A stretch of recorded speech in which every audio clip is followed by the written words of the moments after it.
Welcome back to Medrash Maisa, sharing a story for this week's Parsha, Parshas Eikev. The following story was told by Rav David Oretz Shlita, a well-known mechanech and author here in Eretz Yisrael. He descends from a family of Amshinov Chassidim. His grandfather, Rav Yitzchak Moshe Oretz, who was very close to the Amshinov Rebbes in Europe, came to America and lived in the Lower East Side. And his sons and grandchildren maintained their connection to the dynasty of Amshinov Rebbeim until this day. Rav David had learned in Eretz Yisrael. He got married, and he and his wife came to move and settle in Eretz Yisrael. They very much wanted to stay here. However, he said his wife's parents were Holocaust survivors, and the distance from their daughter was very difficult for them. They wanted them to come back to America. He went to speak to Rav Meir of Amshinov, Rav Meir as he was known, and he put before him his dilemma.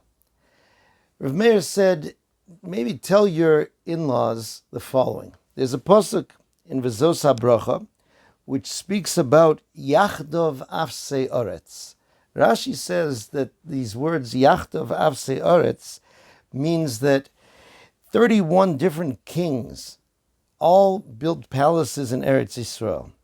They weren't from Eretz Yisrael, but they wanted to have a home in Eretz Yisrael. It's called Nachlas Tzvi Tzivos Goyim. It's a land in which even the nations of the world came and wanted to have a piece in it. He said, your in-laws, your wife's parents are Jews. How much even more so is it befitting that they should have a home in Eretz Yisrael?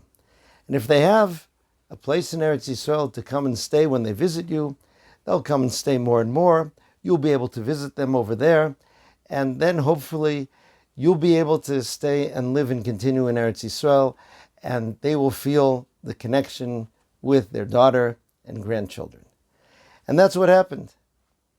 This week's Parsha is full of praise of Eretz Yisrael. It has many of the famous psukim. Ki Hashem Elokecha meviacha el Eretz Tova. Hashem is coming to bring you to a good land, Moshe Rabbeinu tells Am Yisrael. Eretz Nachlei Mayim, Ayonos Tehomos, of streams of water and wells. Later, it says that it's not like Eretz Mitzrayim, but it's a place in which it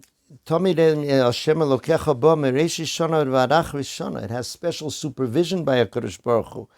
And the rain in Eretz Yisrael comes in a way which is connected to Am Yisrael's behavior.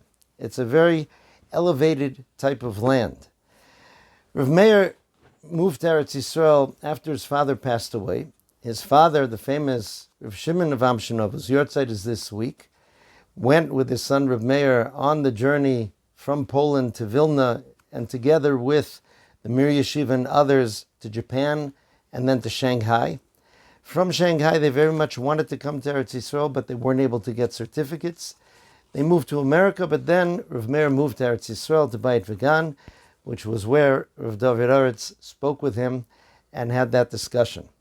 I'll just note personally that I'm a great beneficiary of the advice of Rav Meir of Amshinov, because my wife Leah went on to become a student of Rav David Oretz when she came to seminary, and he was a major influence on her and life and our lives. Wishing everyone a wonderful Shabbos.